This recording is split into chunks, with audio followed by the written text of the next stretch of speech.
I'm pretty sure I wanted just to figure out where I want to go to college, and I thought that it also helped me figure out what passions I was going to want to pursue. Like when my mom initially told me, "Hey, you want to join this?" I was like, "Sure." I want to learn what I have no idea what colleges are, or how that works, and I want to go out of state, and so I kind of want to figure out like this broad spectrum of information, so I could Colleges in achieve what I mind where you wanted. wanted to attend.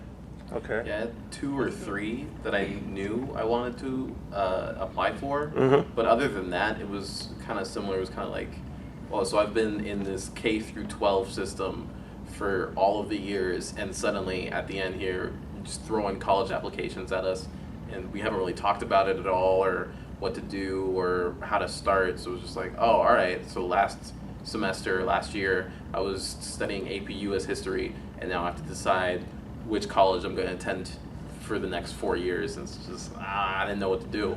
I knew a couple of places where I wanted to apply, but I didn't know how many places I should apply to, how I should apply, how I should present myself, all this stuff, and I was getting kind of stressed.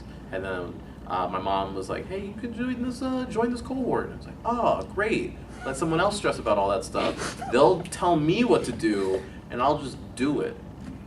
And that's what happened.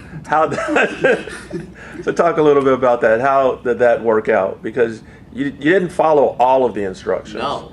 You followed the ones that were most palatable. Yes. So talk about that. Well, the palatable instructions were palatable, and I completed those. And the extraneous ones, I say extraneous, but apparently they're all mandatory or something. I don't know. But the extraneous ones, I didn't really do that much, and I can't really speak to whether or not that helped or hurt, but that's probably not what you want to hear. But I did some of it, and then I got the full benefit, I think.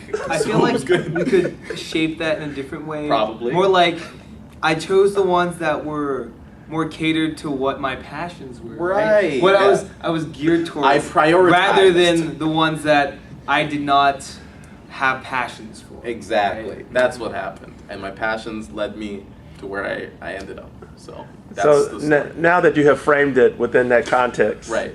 Lauren, how did you wind up with liberal arts colleges moving to the top of your list? Going from a place where I was like, I have no idea what I want to do. I took tests, I took personality tests, I took more tests, I paid for a test that told me I should just be like a multiple different types of engineers. But all my other tests told me I should be like a financial investment banker, and then another one was like a pediatrician. So I was everywhere, and I realized that I didn't particularly enjoy one subject over the other. And so Mr. Wynn kind of presented with me as like, liberal arts colleges, that's for you, like that's the one. Just look at it, just take a look. And they're like exploratory, you can distribution requirements. And for some people, like, oh, I don't want to take. Some people don't want to take math, or some people don't want to like ever read again. But I do. Like I wanted to learn all of these different things, this broad spectrum of information. So that's where I ended up. Liberal arts colleges just coming to the top. And Sam, very different pathway. You're on a PhD pathway toward economics. Yeah. How did you arrive at that pathway? So the Meyerhoff Scholars Program that you told me to think about applying to, and then I did, and I got in, and then I was like, all right, yeah, so UMBC, Meyerhoff Scholars Program, that's one option.